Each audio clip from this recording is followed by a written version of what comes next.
দিন ফিন্নাসি বিল হজ, ইব্রাহিম কাবা ঘর বানালাম, ঘরটারে ঝাড়ু দিয়ে তাওয়াফকারী, রুকুকারী, সিজদাকারী, ইতিকাফকারীদের জন্য পরিচ্ছন্ন করলা। এবার হজের জন্য আজান দাও, হজ যে করা লাগবে একটা ঘোষণা দাও।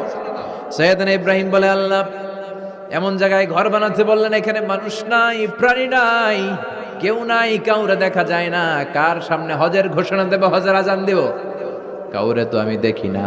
আল্লাহ বললেন, ইব্রাহিম তুমি একটা বড় পাথরের উপরে দাঁড়িয়ে হজের ঘোষণা দাও, দুনিয়ায় অবস্থিত সবগুলো মানুষের কানের মধ্যে ওই আজানের ঘোষণা আমি আল্লাহ পৌঁছে দেব।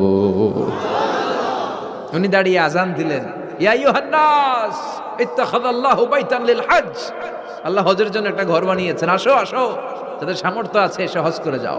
তখন পৃথিবীতে যত লোক ছিল প্রতিটা মানুষের কানের ভেতরে আল্লাহ আজানের ধ্বনি পৌঁছে দিয়েছে।